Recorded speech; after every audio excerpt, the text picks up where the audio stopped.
Good morning, everybody. Welcome to Unity of New Westminster online edition. Please join us in our opening song. If you're able to stand and sing out loud, great. If you can sit and sing, great. The part that I want you to try and do is sing. Our opening song, My Soul is Welcome Here.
Good morning, everybody, and welcome to Unity of New Westminster online.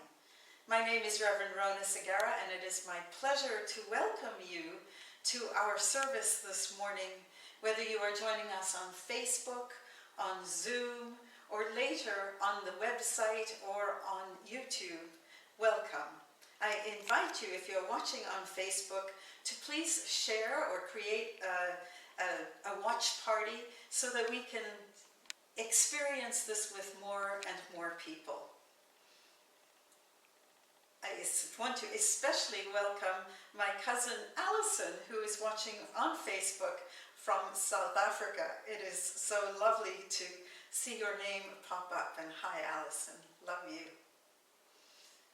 The Unity movement offers spiritual principles for full and abundant living. We draw on the teachings of Jesus, our primary way shower, our example, the man whose example we want to follow. And we honor that there is wisdom in faith traditions all over the planet. All are welcome here. All are celebrated here. All are worthy here. Unity honors every person's right to choose their own spiritual path. We open our service, as we always do, in a time of quiet prayer. We acknowledge that we are on the traditional territory of the Coast Salish peoples. And on this beautiful land, we live, we work, we play. We are so grateful that we can come together in this virtual fashion. We are so grateful that although we cannot meet in person, that we have the gift of technology that allows us to connect and that reminds us that the church need not be the building. Indeed, the church is the community. And so we honor and give thanks for this opportunity to connect heart to heart, mind to mind. We know that there is only one presence and one power active in the universe and in our lives. That power goes by many names. Some call God, others call Allah, others call Yahweh. Some call Creator, Divine Intelligence, the universe, Quantum. By whatever name we have for our understanding of the one power, we recognize that we are all connected in that one power, and it is in that one power that we live and move and have our being. And from our acknowledgement of our oneness, we send a blessing of love, of peace, of contentment, of healing and strength to all on this planet at this time, regardless of race, of creed, of nationality, of denomination, of political ideology, of gender, age, ability, of who we love, how we express. We are all one, all connected in the spirit of love. And we love all. We accept all. We celebrate all. And for this power, this intention, we give thanks. Amen.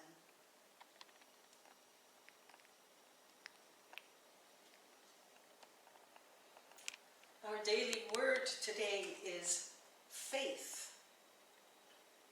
I invest my faith in possibilities for good. The parable of the talents in the Gospel of Matthew tells the story of a wealthy man entrusting sums of money to 3 of his servants before leaving on a journey.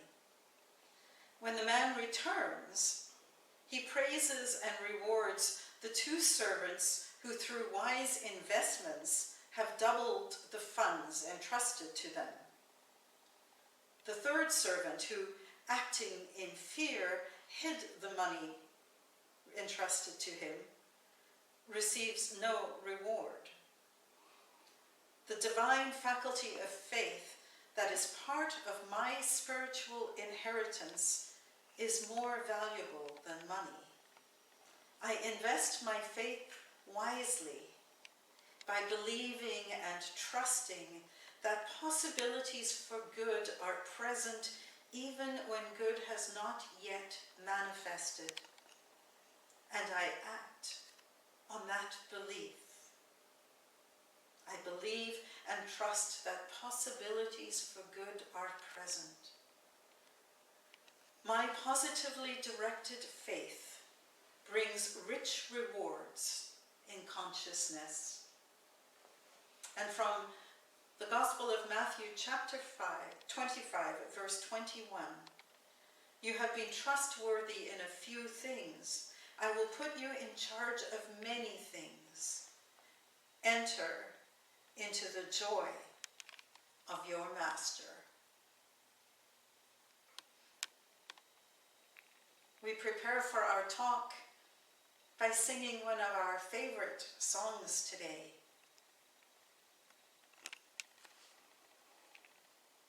Love is my decision. Love is my decision.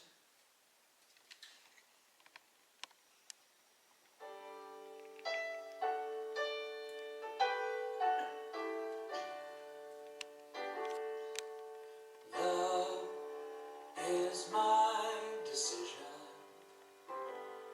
It's up to me to give of my heart. Love is my decision. No one else can tell me to start. And once I decide to change my mind, God will show me how. Love is my decision. My decision, right here and now. Love is my decision. It's up to me to stand on that bridge. Love is my decision. No one else can make me forgive. And once I decide to change my mind, God will show me how. Love is my decision. My decision, right here and now.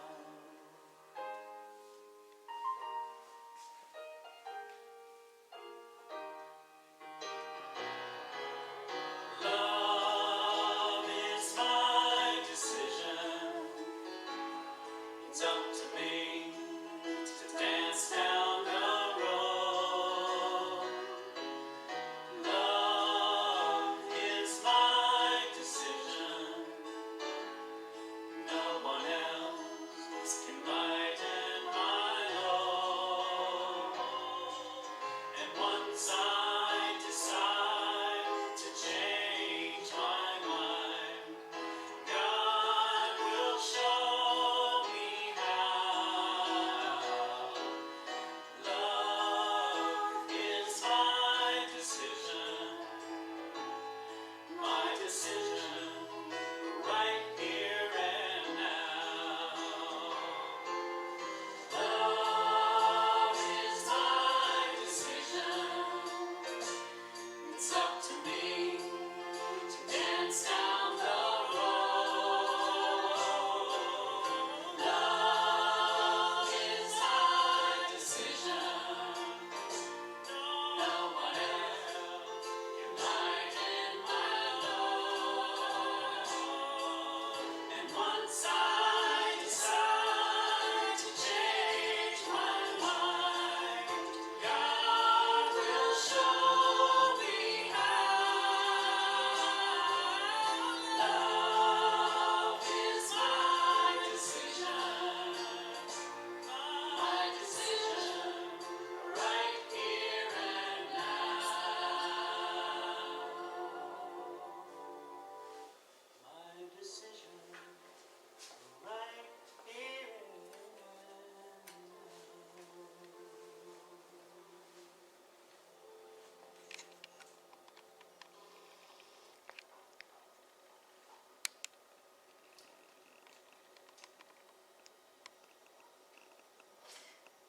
Have you ever been driving in a car, either as a passenger or as a driver, and strayed off the road and been shocked into awareness by the rumble strips? Have you ever been driving and had someone veer into your path? course, we all have. Those yellow lines in the middle of the road that separate one path from another carry a lot of power. They help to keep us organized, to keep millions of cars and trucks and vehicles organized. And those rumble strips have the power to wake us up when we run into somebody else's lane. They are an alarm of sorts to bring us to an awareness that we want to pay more attention to our guidance system so that we can stay focused on where we want to go.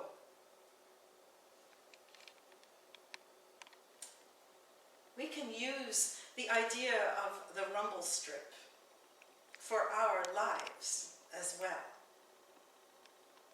Think about it. We are on our own road. And there are times when we are tempted to stray into somebody else's path. And there are times when we do move into somebody else's path. There are times when somebody else moves into ours. That's part of life. So the question becomes for us not if we're going to stray into somebody's path, but what to do when we hit the rumble strip that wakes us up to the awareness that we've done so, that we have moved out of our own journey and into somebody else's, or when somebody else has moved into our journey instead of allowing us to do so ourselves. The reason I say that it's not a matter of if, but when, is because we are human. And if you don't believe that this has been going on for millennia for us humans, where we always have this tendency to want to be in somebody else's business, let me draw your attention to the very second chapter of the very first book of the Bible, Genesis, where Adam is told not to do something. A serpent comes and tells Eve that it will be okay, so she tells Adam that it will be okay, and all hell breaks loose. All of a sudden, they have moved from a place of paradise into a place of suffering. Now, of course, the story of Adam and Eve is typically understood or conventionally understood as a way to explain how women suffer in childbirth and how life can sometimes feel very hard. The word Adam, just for your interest, is the Hebrew word for man. The word Eve means life, living. So, even as early as that first chapter, second chapter of the first book of the Bible, we have this straying of people into other people's paths. We have this lack of accountability because it's like, no, she made me do it, he made me do it. It is a human thing that we do to stray into other people's paths. In fact, if you think about it, in the Lord's Prayer, we use the terms, forgive us our trespasses as we forgive those who trespass against us. Well, I know that trespasses can mean many things to many people. It could mean that the sins that we have done, the error thinking that we may have engaged in, the wrongdoing that we may have engaged in. And I like to add the literal term of trespass to that meaning. In the dictionary, trespass has two meanings: to enter a person's land or property without their permission, and to commit an offense against. To me, they can be combined. When we stray into someone else's business, we trespass. We commit an offense against someone when we enter their business. And so, the reason this is an important concept comes back to this picture of Adam and Eve. When we find ourselves in a place of trespassing, when we find ourselves in a place where we are not taking our own responsibility for ourselves, we move from a place of peace to a place of suffering. And as the ancient story reminds us, it is a normal and human thing to do. We will stray into other people's lanes, and they will stray into ours. If we care about our relationships, to enrich our relationships, we want to recognize and then respond to those rumble strips, to the rumblings that happen, that wake us up when we recognize that we are in somebody else's lane, or when they have come into ours. In her book, Loving What Is, author Byron Katie says, and I quote, "I can find only three kinds of business in the universe: mine, yours, and God's."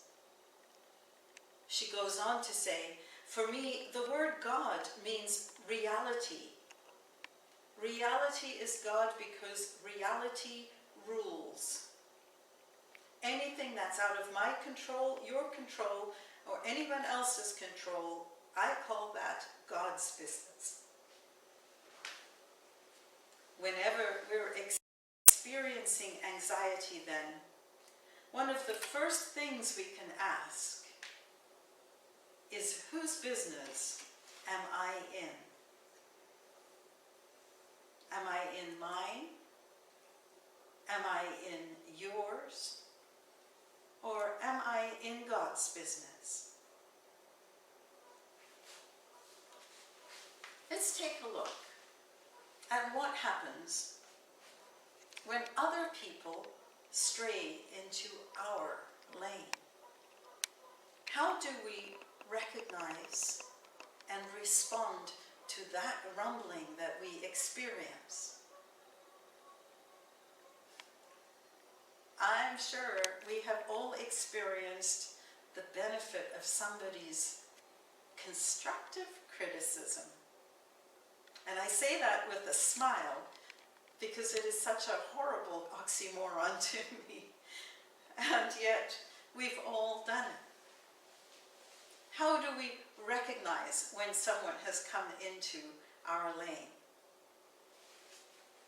Well, we often hear what I think of as the should, shouldn't shuffle. You should do this. You might want to try and do this. You shouldn't do this. You should do this instead, and so on.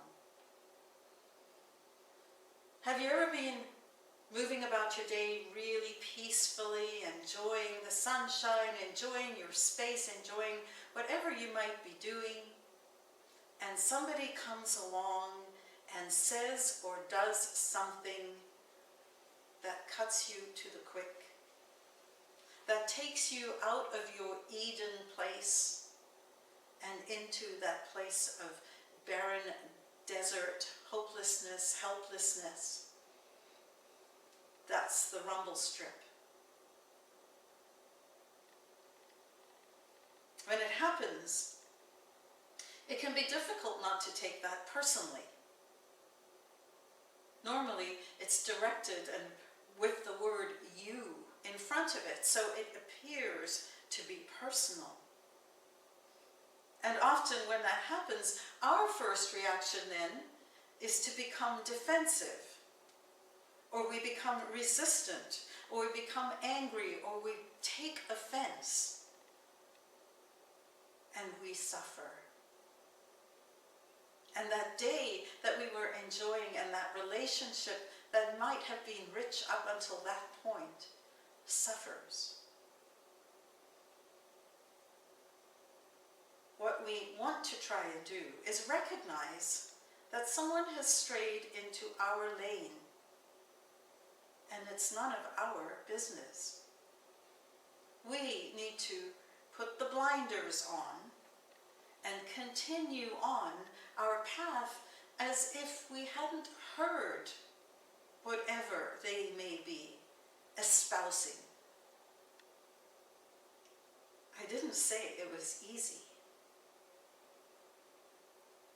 but it is a goal that is worthy of our attention.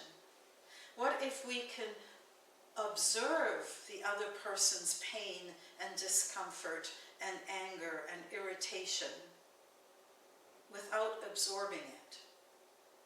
When we absorb it, now there's two of us upset. So there is a great deal of incentive to try and stay calm at a time when somebody else is lovingly or not so lovingly trying to tell you what to do.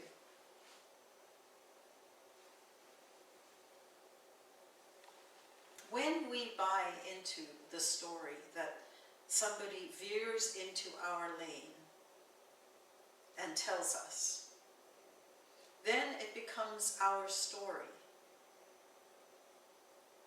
And opinions are like belly buttons, you know? Everybody's got one. And we don't need to buy into the story. It is their opinion. And they're welcome to it. And it may have nothing to do with us. In her book, Byron Katie goes on and tells a story about her grandson who was 3 years old at the time. She talks about a Darth Vader piggy bank that her grandson had, even though at 3 he didn't have any clue about the movie Star Wars. And I can relate to this because my son had the exact same toy.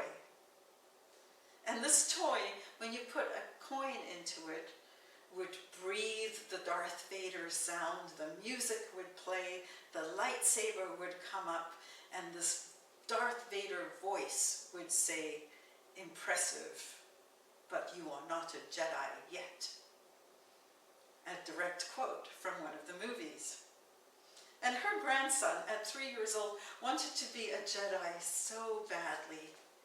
And every time that Byron Katie spoke to him on the phone, she would ask if he was a Jedi yet. And of course, the message on the toy never changed.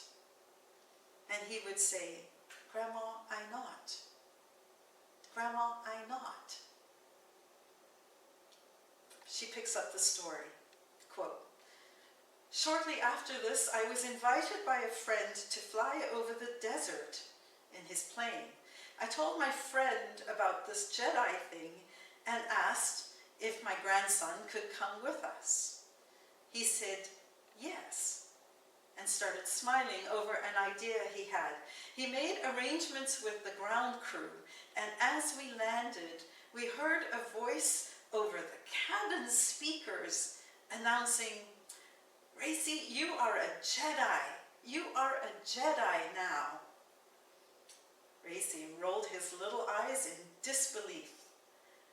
I asked him if he was a Jedi yet. He wouldn't answer me. When we got home, he ran straight to Darth Vader. He dropped in his coin. The music began with the heavy breathing. The sword rose, and a deep voice said, "Impressive, but you are not a Jedi yet." That seemed to be the way of it.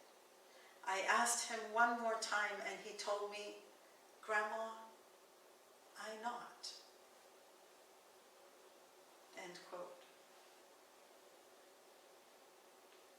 How often do we judge ourselves according to the values and the wisdom of others who stray into our lane?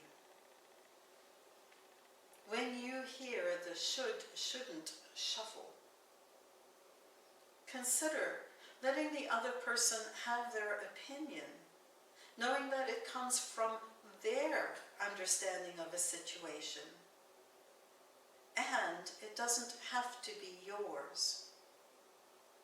Their monologue is not a dialogue. Their diatribe is not a dialogue.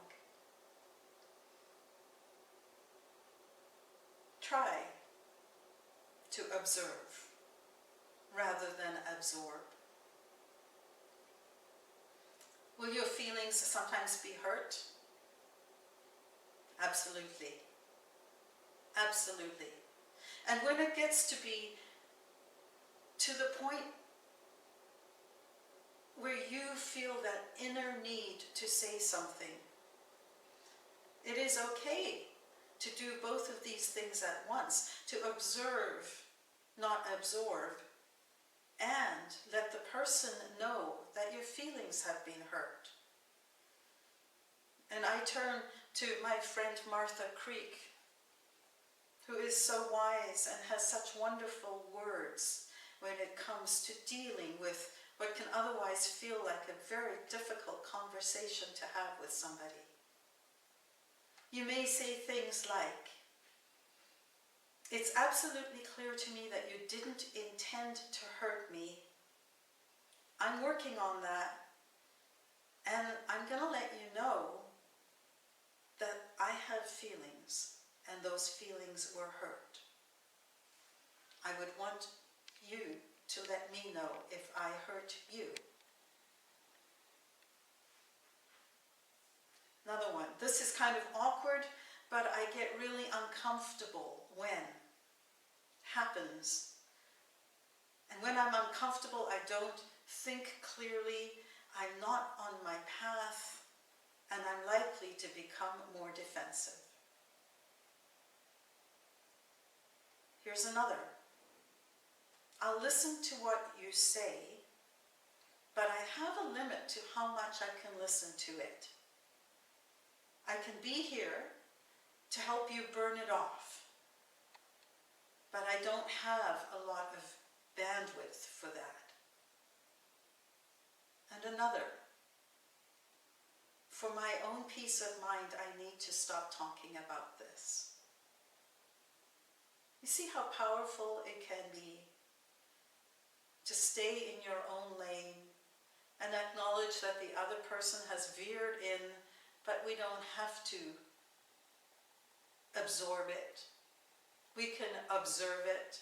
We're not making them wrong. There's no judgment. There's no blame. There's no shame. There's just staying focused on what's true for you.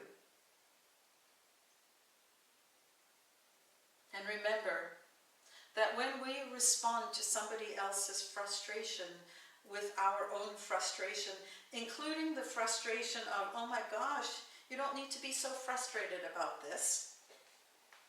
I do that all the time. The reason I'm sharing this with you is because I need to learn it. And I know that I'm not the only one who would find value in this message. When we respond with frustration at somebody else's frustration, we are just adding more frustration to the whole picture. And so if we say that our path is to add more peace and contentment, then let us be wary of responding to their frustration with our own frustration at their frustration, and enter any word in there. Their sorrow, their anger, their irritability, their attention to detail, whatever it might be. So, that's what happens when somebody comes into business that is ours. What happens when we stray into business that is theirs?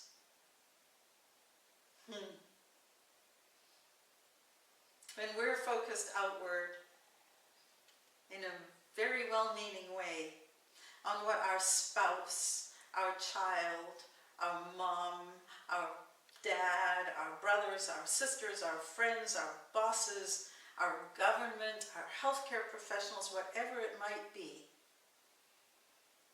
When we start the should, shouldn't shuffle, speaking about other people, we are straying into their lane. Those rumble strips should be going off like crazy, because we are not honoring every person's right to choose their own path.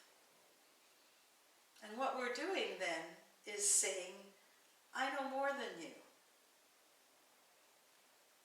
The corollary to that is, you don't know enough. How do you feel when somebody says that to you? It's not fun. It's not good. It makes you feel sad, disempowered. We're all equal, doing the very best that we can. In the Gospel of John, we're told a story about Jesus who goes to the pools of Bethesda. The pools of Bethesda had several porticos where people who were lame or sick or paralyzed would hang out. And in the pool, it was said that periodically the waters would move, and the first person who could drop themselves into the pool would be healed. So Jesus comes along and he notices a man who's been lying there for 38 years. 38 years. Now, when you're walking along and you see someone who's been lying there, first reaction is to go and help them. Rumble strip. We should go help them. They should go and do something. What does Jesus do? He goes to the man and he says, do you want to be made well? And it is only after the man says yes that Jesus heals him. Take up your mat and walk. You see, we don't know what that person is going through, is experiencing. We don't know their story, and we have no right then to do the should, shouldn't shuffle. It is our rumble strip that we don't want to cross. Not only that, but when we are so focused on all the things that we could be doing for other people, we aren't living our lives, we're living theirs. There's no reward in the relationship with ourselves when we do that. So here, when we say things like, he should lighten up, they shouldn't worship that way, you should go back to school she shouldn't speak to her child like that. Let us notice that we are straying from our lane. And when we stray from our lane, it leads to disappointment. It leads to feelings of anxiety, of suffering, as our expectations are not met. And so, remember, let others live their lives. Live your life instead. And what about God's lane? It's really an extension of the should, shouldn't shuffle about other people. When we start putting all of our energy and concern and worry into judgments about things that are completely out of our control, then that just leads to upset as well, doesn't it? In Loving What Is, on the very first page, Byron Katie says this, and it is perhaps one of the most powerful sentences I've ever read. The only time we suffer is when we believe a thought that argues with what is. The only time we suffer is when we believe a thought that argues with what is. I'll give you an example. It's raining. That's what it is. When we start believing our thoughts about what the rain means, it's miserable, it's cold, it's a bad omen, oh my goodness, I can't go for a walk, my day is ruined. When we start believing the thoughts about the meaning, that is when the suffering starts. Again, we can dance that should, shouldn't shuffle. If we could stay with the realization that it's raining, rather than go to war with the reality of it, wouldn't our lives be that much more calm? What if we didn't believe the stories that we make up about what a situation means? Right now, in this time of pandemic, we are making all kinds of stories up. It's not ours to do.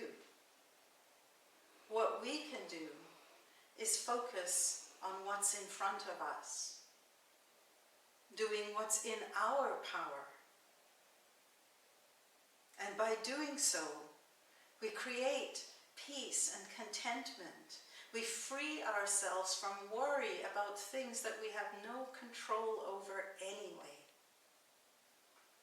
It's like being stuck in traffic and fretting. Why fret? You're stuck in traffic. What good is the fretting going to do? It's just a thought. What if you just allow yourself to be stuck in traffic? And you can insert any one of thousands of different examples in that space that I just mentioned. Notice I'm not saying that you have to like it. I'm not saying that you have to love it. I'm not saying that you have to agree with it, condone it. Instead, just don't fight it. It's like, what if they gave a war and nobody came?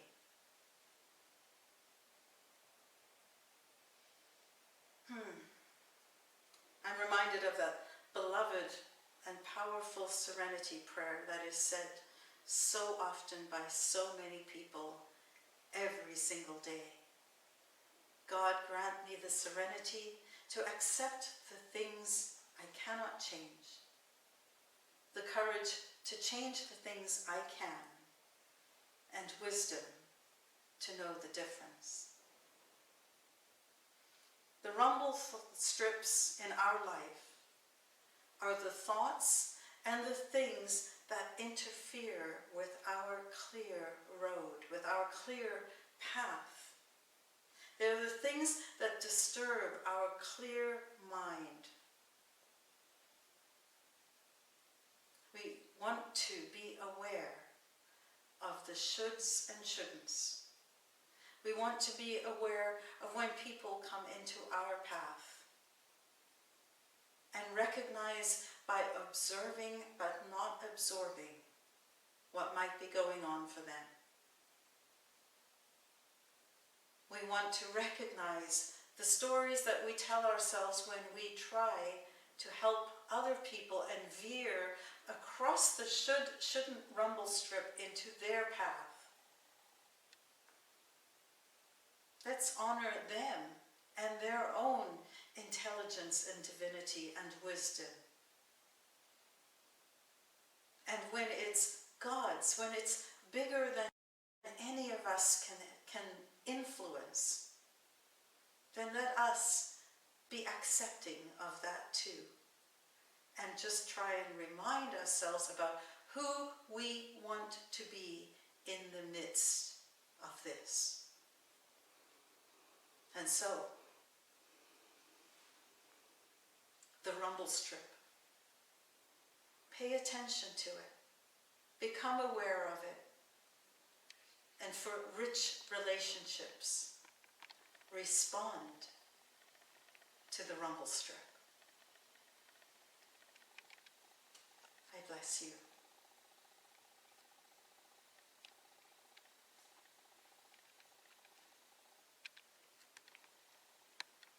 We are going to, there we go. I'm going to explain some of what's going on at Unity this week. A reminder that on Tuesday and Thursday, you can drop in on Zoom from 11 till noon. We have a quick chat.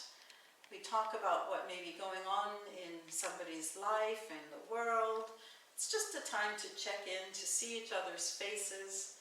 On Thursdays, that becomes a prayer and meditation service that is quite lovely and very centering. And so I invite you to join us either online directly or by phone. It would be lovely to see you. If you are seeking prayer support, I invite you to call Silent Unity at 816-969-2000. They are available 24 hours a day, 7 days a week, for over 100 years, and it's completely free. They will simply ask, how may we pray with you? And the power of their message and their love comes through on the phone. We also have one-on-one prayer available to you with the Unity of New Westminster Prayer Chaplain, as well as a prayer chain that prays every day with the list of people who are on that chain, or holding in prayer the people who are on that prayer chain. And so, if you would like to be included in the prayer chain, or you would like one-on-one prayer, I invite you to send an email to unityofnewwestminster@gmail.com. If you need to talk, or you need other resources of some kind, then please also send an email or a call, and we will find what you need. We have information about societies and groups and support networks that can potentially help you if you are looking for some help. So please, if you want to talk or if you want some support, don't hesitate to ask for help. Next week, our guest speaker will be the person that I spoke about so much and that I've spoken about in various other talks, Reverend Dr. Martha Creek. I hope that you will join us for her message. She is a truly inspiring speaker. Next week is also Birthday Sunday. So I invite you to join us after the service next week as we sing happy birthday to those whose birthdays were in May of this year. And that includes a few of you who I know are watching right now. And then I invite you right after this service to join us on Zoom for some fellowship time, some time where we connect and have our own tea and have our own cookies and pretend that we're all together in the fellowship and community hall. It's the way of connecting like we would after our Sunday service.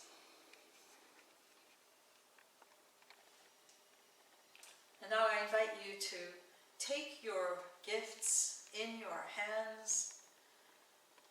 If they aren't physically in your hands, I invite you to hold the feeling of abundance in your heart. I want to thank all of you who have given and supported our ministry. We are truly abundant, and I am touched and gratified by how many of you have chosen to make recurring monthly contributions to our community. It helps so much when we know that we can budget based on those monthly contributions. And if you are feeling that it is not a time that you can give right now financially, please, I get it. I invite you instead to think of something that you are truly grateful for, and consider finding something that you can give away to someone. It may be a phone call. It may be just a blessing. It may be a note or a card. The idea of giving is to give from and become grateful and aware of the abundance that you have. And so let us, in that spirit, sing our blessing song.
So I invite you to close your eyes with me, if that is safe and comfortable for you. And as we near the end of our service today, let us give thanks. Let us give thanks for this most amazing community of Unity of New Westminster. This community that gives and supports each other even in this time of physical distancing. We pray together, we connect by phone, we walk with each other at least 6 feet apart. We give thanks for our board that is leading us through this pandemic with wise responses, with discerning choices about how and when we will resume at our beloved church facility, the physical space. We give thanks for our leadership here in British Columbia,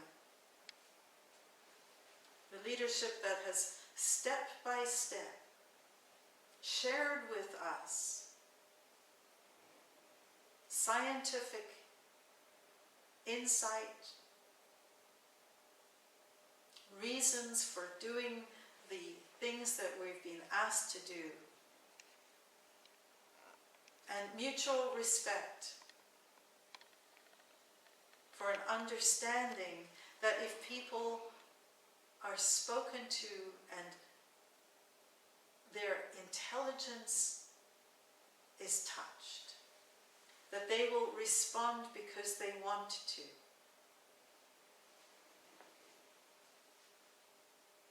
We give thanks for our country, for our politicians, for all who are doing the best that they can to support the people of Canada.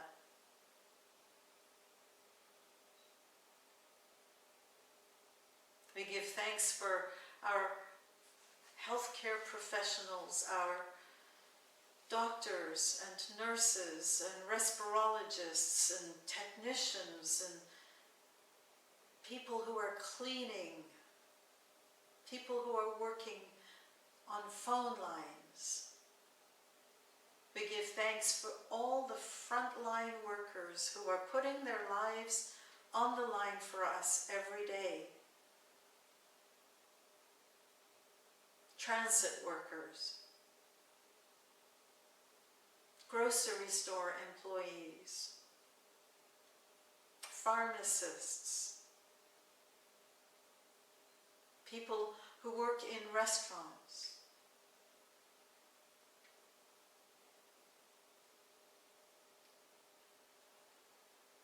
We bless all those who have passed away.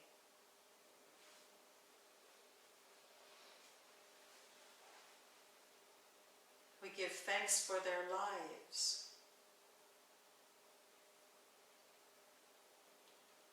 And we bless their families who are suffering. We see their families surrounded in love, in peace, in comfort.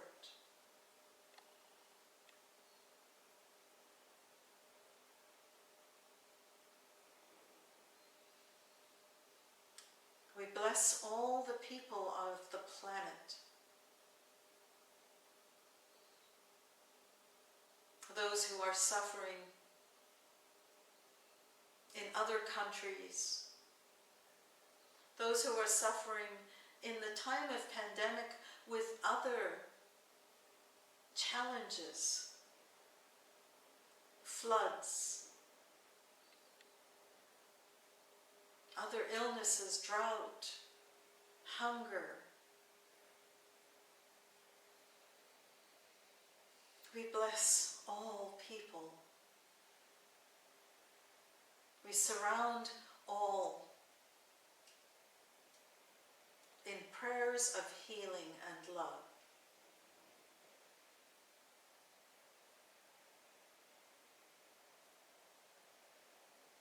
And we are grateful, so grateful for our country,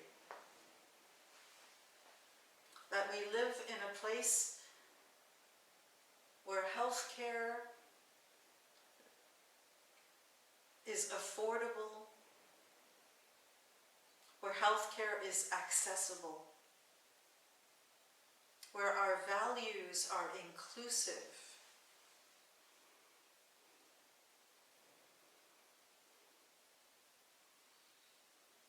How blessed are we to live in this beautiful place.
And now I want to thank you all for joining me today as we celebrate online, as we connect in this most powerful way online. Today is the last day that we will be Zooming and Facebook Living and recording from this most beautiful place. In a couple of weeks, I will be heading back to the mainland and we will be resuming our online services there. For the next 2 weeks, Martha Creek will be our guest speaker and we will still be presenting on Facebook Live. So please, do come back, do participate in the next couple of weeks. I will be taking a couple of weeks off as we close up here and as we get ready to head back to the mainland. And so I invite you now to stand, if that's comfortable for you, and sing Let There Be Peace on Earth.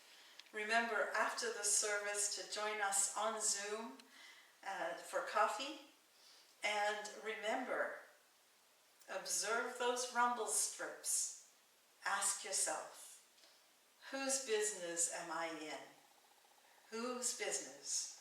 Mine, theirs, or God's? Stay in the path, stay on the road. God bless you.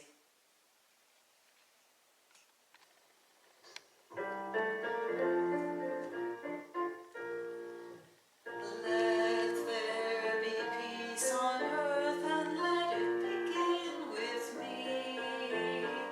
Let there be peace on earth, the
everybody. Have a wonderful week. Walt, thank you for recording, and thank you all for watching. Bye-bye.